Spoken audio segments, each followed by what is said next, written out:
Hello नमस्कार दोस्तों, स्वागत है आपका अपने यूट्यूब चैनल जैस एजुकेशन में। और फ्रेंड्स, आज हम आगे करने वाले हैं हड़प्पा संस्कृति के बारे में पढ़ रहे थे। हड़प्पा संस्कृति की नागरिकोत्तर अवस्था। आइए दोस्तों शुरू करते मेरे साथ। हड़प्पा संस्कृति संभवतः 1900 ईसा पूर्व तक अस्तित्व में रही। कब रही अस्तित्व में? 1900 ईसा पूर्व तक। फिर है नागरिकोत्तर हड़प्पा संस्कृति के कुछ लक्षण। पाकिस्तान में, मध्य एवं पश्चिमी भारत पंजाब, राजस्थान, हरियाणा और दिल्ली, उत्तर प्रदेश तथा जम्मू कश्मीर में दिखाई देते हैं। कहाँ दिखाई देते हैं? पंजाब, राजस्थान, हरियाणा और दिल्ली में। उत्तर प्रदेश तथा जम्मू में दिखाई देते हैं। इनका काल संभवतः 1900 ईसा पूर्व से 1200 ईसा पूर्व तक हो सकता है। कब से कब तक? 1900 ईसा पूर्व से 1200 ईसा पूर्व तक। फिर हड़प्पा संस्कृति की नागरिकोत्तर अवस्था को उप सिंधु संस्कृति कहते हैं। यह उत्तर हड़प्पा संस्कृतियां मूलतः ताम्रपाषाणिक है, जिनमें पत्थर और तांबे के औजारों का उपयोग होता था। किसका? यह कैसे ताम्रपाषाणिक है? उत्तर हड़प्पा संस्कृतियां मूलतः कैसे ताम्रपाषाणिक है, जिनमें किसका उपयोग होता था? पत्थर और तांबे के औजारों का। फिर गांव में धातु संबंधी तकनीकी जानकारी के फैलने से खेती करने और बस्तियां बनाने में सहायता मिली। गिलुंद, जो आहार संस्कृति का स्थानीय केंद्र जैसा लगता है, में ईंटों की संरचनाएं मिली है, जिन्हें संभवतः 2000 ईसा पूर्व और 1500 ईसा पूर्व के मध्य रखा जा सकता है।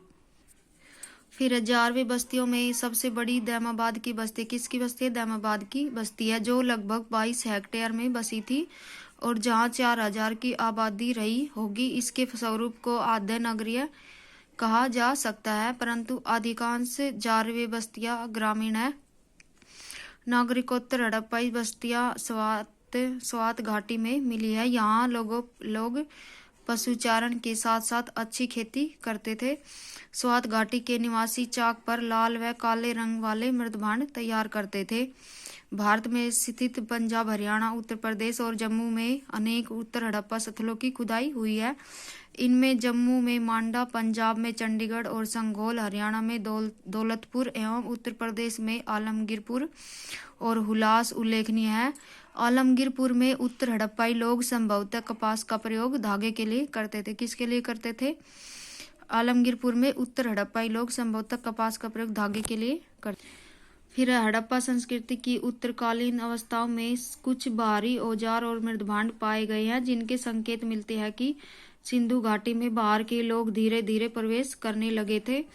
मोहनजोदड़ो की अंतिम अवस्था में असुरक्षा और अशांति के कुछ लक्षण दिखाई देते हैं।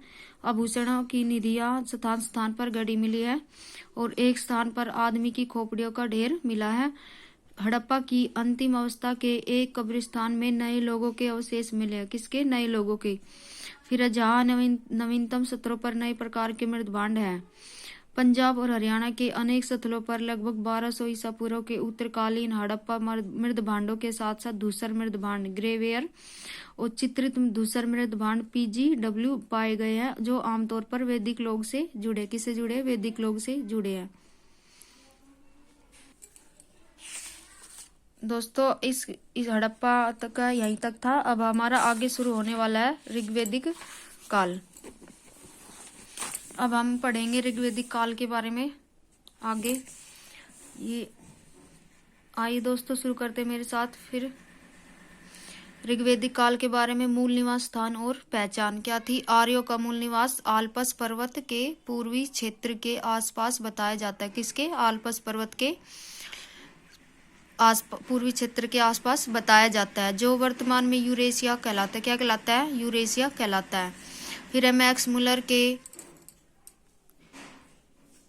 मुलर के अनुसार आर्यों का निवास स्थान मध्य एशिया माना गया है, जो सर्वाधिक मान्य अवधारणा है। क्या है? सर्वाधिक मान्य अवधारणा है। भारत में आर्यों की जानकारी ऋग्वेद से मिलती है। किससे मिलती है? ऋग्वेद से मिलती है।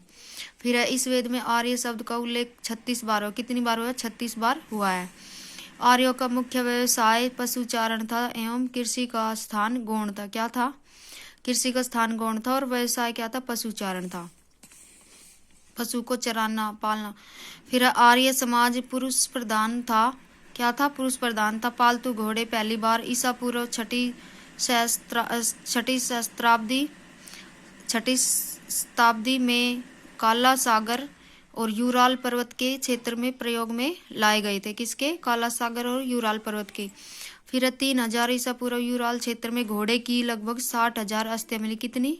60,000 अस्थियां मिली है।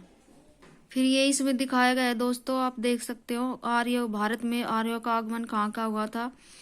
ये पूर्वी शाखा कैस्पियन सागर से, ये आर्य बेबीलोन, फारसी से, ये इधर अरब, ये आप देख सकते हो। फिर है हमारा ऋग्वेदिक काल में के अध्ययन के लिए साहित्यक तथा पुरातात्विक साक्ष्यों का सहारा लिया जाता है। किसका? ऋग्वेदिक काल के अध्ययन के लिए साहित्यक और पुरातात्विक साक्ष्यों का सहारा लिया जाता है। फिर है साहित्यक साक्ष्य। ऋग्वेद एक संहिता है जिसमें 10 मंडल। कितने मंडल है? 10 मंडल है और 1028 सूक्त है। फिर ऋग्वेद के 3 पाठ है। कौन कौन से? साकल, बालखिल्य और वाष्पकल। फिर साकल में 1017 मंत्र है और बालखिल्य में 11 मंत्र है और फिर वाष्पकल में 56 मंत्र है। फिर पुरातात्विक साक्ष्य बोगज कोई अभिलेख, मितनी अभिलेख। क्या बोलते हैं इसको? मितनी अभिलेख। 1400 ईसा पूर्व के एक लेख में हित्ती राजा सुबीविल्मा और मितनी राजा मती उ अजा के मध्य हुई संधि के साक्षी के रूप में वैदिक देवताओं इंद्र, वरुण, मित्र, नासत्य का उल्लेख किया गया है। इसके अतिरिक्त इनका उल्लेख ऋग्वेद में भी किया गया है। किसमें किया गया है? ऋग्वेद में भी। फिर है कसाइट अभिलेख। 1600 ईसा पूर्व के इस अभिलेख में यह सूचना मिलती है कि ईरानी आर्यों की एक शाखा भारत आई थी। कौन से अभिलेख में? 1600 ईसा पूर्व के इस अभिलेख में, कसाइट अभिलेख में ईरानी आर्यों की एक शाखा भारत आई थी। फिर है ये आर्यों का मूल निवास स्थान के बारे में विद्वानों के विभिन्न मत। कौन से विद्वान ने क्या मत दिया आर्यों के बारे में? विद्वान कौन है? सबसे पहले है बाल गंगाधर तिलक। इन्होंने क्या बोला है कि निवास स्थल आर्कटिक प्रदेश, उत्तरी ध्रुव से आर्य आए थे। फिर स्वामी दयानंद सरस्वती ने बोला तिब्बत से आए थे। फिर डॉक्टर संपूर्णानंद ने आल्पस पर्वत के पूर्व में यूरेशिया के निकट से। फिर डॉक्टर अविनाश चंद्र ने सप्त सैंधव क्षेत्र से। फिर पश्चिम गंगानाथ झा ब्रह्मऋषि देश से। फिर DS त्रिवेदी, इन्होंने बोला देविका मुल्तान से। फिर 7 नंबर पे मेयर कीथ ओल्डनबर्ग, इन तीनों ने क्या बोला? पामीर के पठार से। फिर विलियम जोन्स ने यूरोप से। P गाइल्स ने हंगरी डैन्यूब नदी घाटी। फिर मैक्स मुलर ने मध्य एशिया से, बैक्टीरिया जिसे बोलते। फिर बैंडे निस्टन ने दक्षिण रूस से। फिर नेहरिंग एवं गार्डन चाइल्ड ने दक्षिणी रूस। पेनका व हार्ट ने जर्मनी के मैदानी भाग।